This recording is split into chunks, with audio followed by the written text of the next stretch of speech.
Ladies and gentlemen, Garry Moore.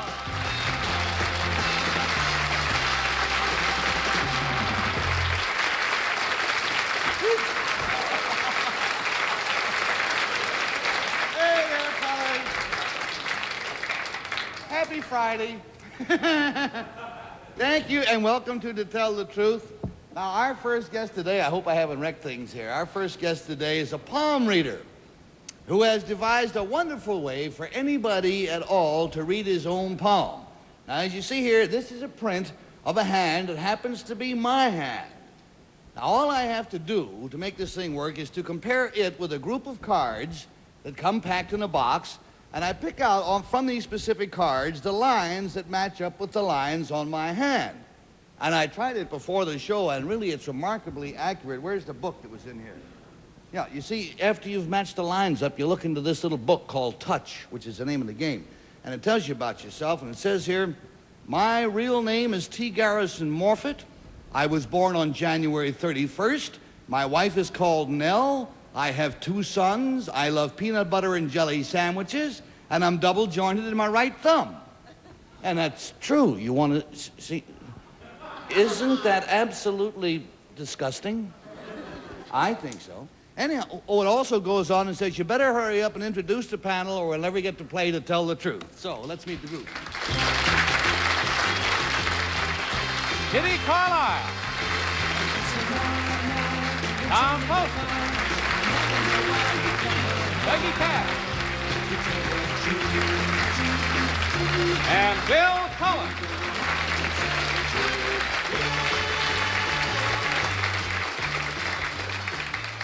Well, I hope I didn't disturb things up here, but I don't think I did because we're going to use them a little later on. But now let's meet the lady who can read hands. Oh, I love that. Number 1, what is your name, please? My name is Maxine Field. Number 2. My name is Maxine Field.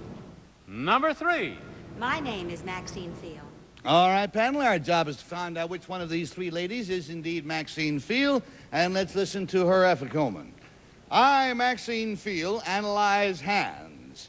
I am not a fortune teller, but a scientific analyzer of hands. I not only read the head, heart, fate, and lifelines, but can make judgments based on the general shape of the hand, the curve of the thumb, the smoothness of the knuckles, or even the way a certain individual uses his hands. Actually, this study is becoming more scientific. It is being used more and more by doctors as a diagnostic tool to reveal congenital heart problems or genetic defects. However, hand reading can still be fun. I have devised a game which makes it easy for anyone to learn. The game is called Touch, and it includes cards showing the different kinds of lines in the hand, as well as the different hand shapes. Using the cards from my game of Touch, today I will read the hands of the panel. Signed, Maxine Field.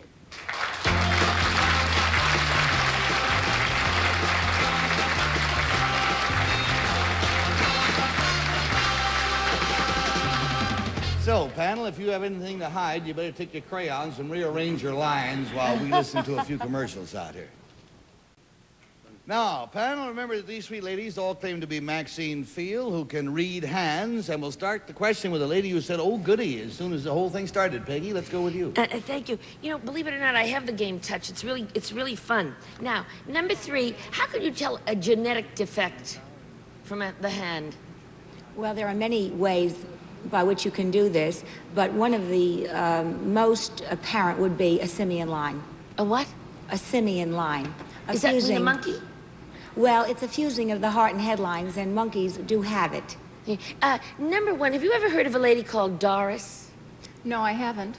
Oh, gee, never met anybody named Doris. Well, there you are. Now, number 2, can you tell when I'm going to die? And if you can tell, don't tell me. I mean, well, hint. No, you can't. You can't tell. No? No, you But can't. I thought there was a thing called a lifeline. No, yes, it's called a lifeline, but you can tell. I know, Peggy, but I ain't gonna tell. Let's go to Bill. I know Doris. You do? Plaza 94539.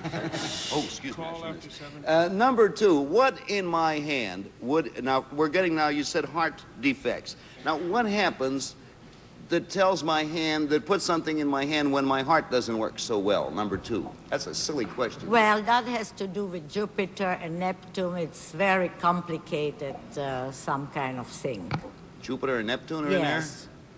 Number 1, I have one of your cards here. Can actually I read somebody's palm by referring to similar characteristics on the card? Yes, exactly, but there are several cards for each characteristic, so you pass around the cards or you look at several cards until you find your own line on it. Thank you, Bill, and that takes us down to Kitty. Gosh, this is fascinating. Number 3, I only have one great big long line across here in my right hand. What does that mean? That's a simian line. And what does it mean? I'm a monkey. No, it means that people who have this are usually very unusual. The normal people who have it, they're extremely talented and they have a great... You're retrieving yourself, kid. Now I saw, number 1, I saw one of the cards here, and my girdle of Venus is broken. What does that mean? Well, it means you have some conflict. I don't know whether I should answer that one, but it means I you have a conflict in my heart. in your love life, yes. I see. And number 2, how can you tell? I see my girdle of Venus. Where's my girdle? That crazy Cullen. I don't know if you heard that. Kitty says, my girdle of Venus is broken. What does that mean? And Cullen says her stockings are going to fall down. First thing I thought of. Let's get to... Has everybody questioned that? No, Tom. Well, I'll question a few if you don't mind. Carry on, old man. Number 1, where did you learn this? Well, I read up on it. I was working for a fashion magazine and doing a glove promotion, and we decided to give it a palmistry theme. So I read Sir Lewis Hayman's book, and then I got involved. I got very interested, quit my job, and here I am. Thank you. Number 2, you consider it a science? Yes, it is. It's not fortune telling, it's science. Number 3, are you going to read our palms? No. Is anybody going to read our palms? Aren't they going to tell us something? That's a bit of a weasel for an answer. You're going to read your palm. Prince. You know what I mean. Yeah, I know what you mean. That's why I'm answering. Oh, I hope I'm going to be lucky and... Okay, and that does us in there. We got to make up our minds, and we must make our imprint on our ballots. Oh, yeah, sure. With your little palm right on there, a 1. I can't decide. Or right on there, a 2. Or right on there, a 3. In any event, it's going to cost $50 for each wrong writing, and $500 if all the writing is rotten, okay? And Peggy can't start. Well, number 2, I believe, is a Hungarian. But I think they put her in there for sneaker. I truly think it's number 1. You truly think it's number 1? I'm very psychic. And there we go to Bill Cullen. That's strange. I think number 1 is a Hungarian. And for that reason, I voted for number 3. She's hung up on a simian line, but I mean, she sold me the whole thing. All righty, and that takes us these to Kitty. Well, I voted for number 3. I thought she had the usual thing of you forgive me, but fortune tellers generally tell you 2 things at once. First, you said I was like a monkey, and then you said I was unusual and talented, and so I can take my choice. I voted for number 3. On that basis, we've got 2 for 3 and 1 for 1. And Tom Poston, what do you want to do? I voted for number 2 because, you know, you have to put that black ink on your hands to take these prints, you know, and I noticed that her fingernails were a little dirty, so You want to apologize now? Terrible, man. it's all right if you're Hungarian. That's even worse. Just for that, for the next 2 weeks, you answer the fan mail. Let us get back here and find out about this. Will the real Maxine Field please stand up?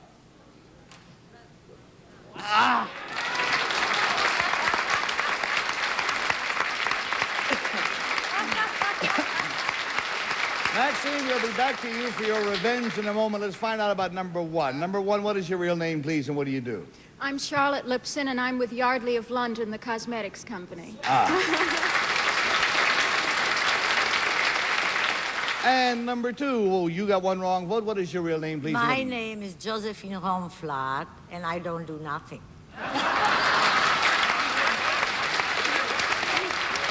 Yeah, marvelous. But you're pretty. Yeah.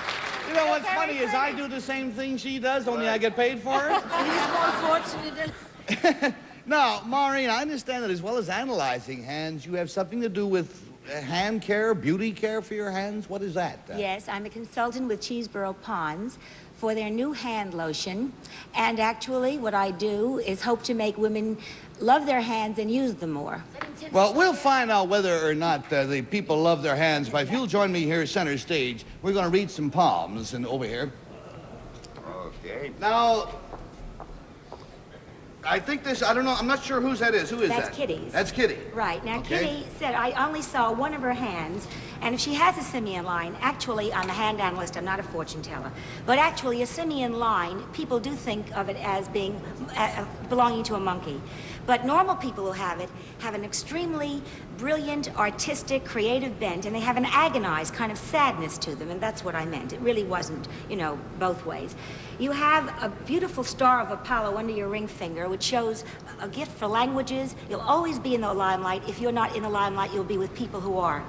You had an almost complete idyllic situation. You've had three great changes in your life. One was rather sheltered and rather involved. Then something happened where your life and your fate, you had something that most women would want, a great, beautiful harmony. It's ended, and now you're on to something else, and you're starting something new. You are a battler, and you're quite a strong lady, and I admire you. It is so close, thank it's you. You breathtaking. got to give me goose flesh. Now, we're going to have to move, All right, along this is Tom's. I know it immediately. Now, Tom has a rather, he could have been a lawyer. He's very hung up on logic, and he is really a romantic. He's in love with the idea of love. He wants to be in love, but he doesn't like the reality of it. And this is, he can be tremendously hurt through women. This is his one Achilles heel. And I think he has been. But you know, it's been kind of rough for him up until now. But you know, later life will be much more fortunate. You're on to something very good and will continue to be. You're a man of many parts. You would have made an excellent lawyer. You're a very bright man. Tom called Doris, Plaza 60973, whatever that is. And this is Peggy. Now, Peggy wouldn't take the $2 and run. Not only wouldn't she go, she'd hit the guy with her purse. She does have a line of intuition, very, very strong. She has a very, very strong headline, but it splits in a wide fork, so it means that she's so talented, she doesn't finish one thing before she's on to the next. She's extremely impulsive. She has a broken girdle of Venus, which makes her very emotional, and you know, she really wants to be taken care of by a man. None of this woman's lived for her. She's a very feminine lady. Really. Then she's been But feminine. she's very possessive. She wants to own him, and she wants him to be her man, and then she'll do anything for him. But she's really quite feminine. Just change my mind. Yes. Don't call Doris, call Peggy. Bill. That's true. Yes, Bill, Peggy's pretty good to call. She's quite a gal. Now.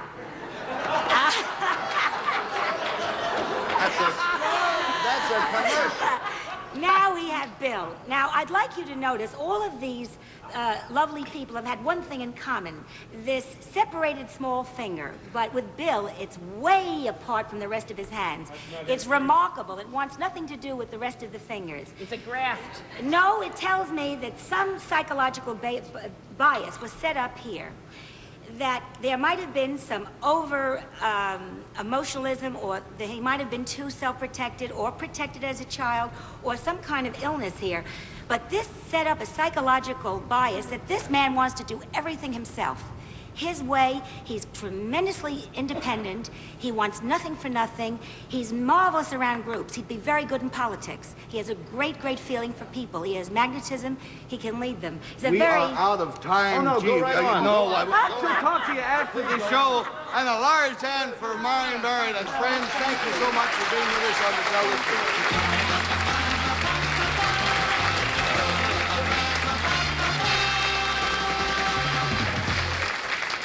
Now, friends, by way of introducing our next spot, let me show you all a few comic books. Now, as I guess most everybody knows, comic books are not as funny as they used to be. Instead of comics as such, they feature the daring adventures of such superheroes as Spider-Man over here and Captain America. Now, our next guest today creates this kind of comic book. We'll meet him after a few adventurous commercials. Now let us meet our comic book creator. Number 1, what is your name, please? My name is Stan Lee. Number 2. My name is Stan Lee. Number 3. My name is Stan Lee. All right, panel, now here is Stan Lee's affidavit. It says, I, Stan Lee, write and edit comic books. My specialty is and has been superhero comic books. Comic books have long been a major part of the American cultural scene, but I have been active in updating and modernizing the cartoon heroes and their adventures. It used to be that the muscular He-Man with cape and mask had as their traditional enemies all kinds of creatures from outer space and from distant planets. But my superheroes also battle the forces of evil found right here on the planet Earth. Today, if you flip a comic book, you may discover Spider-Man in the midst of a campus riot, or the Fantastic Four losing money on the stock market, and Captain America, along with my latest creation, the black superhero Falcon, teaching ghetto youngsters not to trust their local drug pusher. Signed, Stan Lee.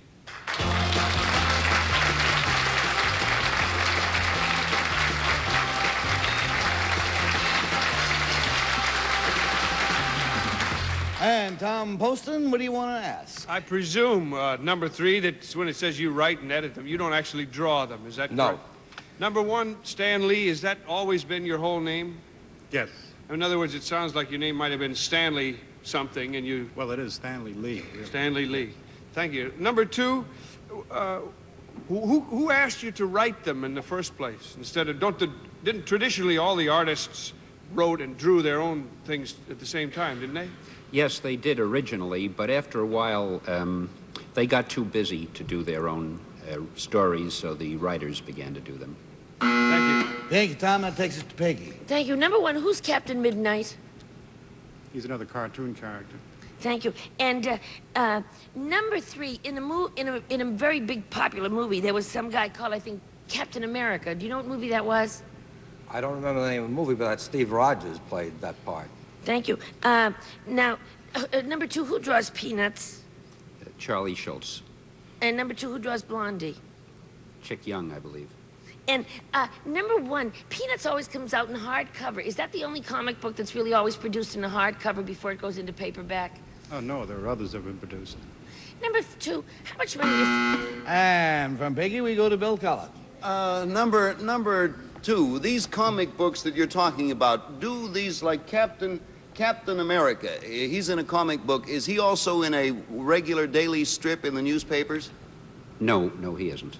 Number 3, are there any comic strips other than Peanuts that you read daily in the papers that are a success in comic books? Not generally. Number 1, I had a favorite when I was a kid, Tilly and Mac. That was good. Tilly Mac was good. Tilly and Mac, and then it was Dagwood and Blunt. Number 1. Welcome to the Medicaid show. I'm not that old. Number 1, did you have a favorite comic book when you were a kid, or a famous comic character? Prince Valiant, yes. Does the name not help? And from Bill, we go on down to Kitty. I'll take your question, Bill. What was it? It was an unfair one, Kitty. It was a name, and it's... Number 3, it says here that your heroes battle the forces of evil, and the Fantastic Four lose money on the stock exchange. Do you believe that the stock exchange is a force of evil? No, it wasn't intended as such. It was intended to show that they're very human and believable characters. And so they too can lose money on the stock exchange. They too can lose money on the stock exchange. Number 2, do you believe that it's bad for children to learn how to read comic books, or do you think it gives them a taste for literature that, you know, better read comic books than nothing? Oh, there's no doubt about it. Better read comics than nothing. Comics are actually very well written Thank today. you. Number 1, does Mr. Cap write his own captions and do all the well, what have I said wrong now? Al Cap. Yes. Does he do everything himself, yes. Right? And he does.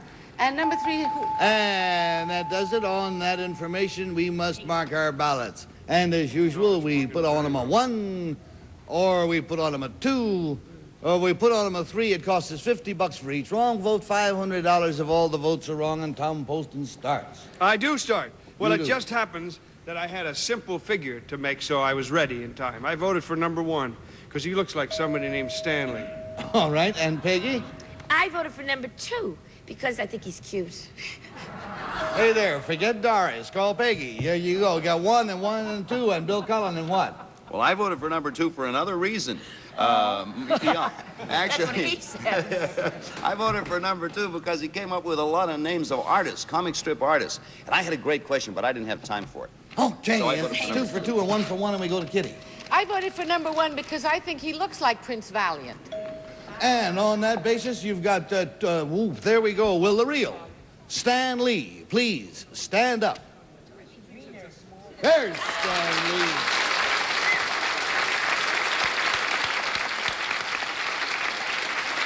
Thank you, Stan. Be back to talk to you in a minute if I can. Number 1, you got 2 wrong votes. What is your real name, sir, and what do you do? My name is James Deegan. I'm an industrial designer specializing in kitchens, and I live in Peekskill, New York. And number 3, your problem is you just don't look worried enough to be a writer. That's your problem. What is your real name? My name is David Saunders. I'm the resident tax auditor for the state of California. And he's laughing. Stan, how many comic books have you written over the years? Well, for about 30 years, I've never written less than 2 a week. So if you're good at multiplication, I guess I've written more than any person living. More than Tolstoy and all of them put together? Maybe not better, but more. Been fun having you here, and thank you very much, and thank you, imposters, for being with us on To Tell the Truth.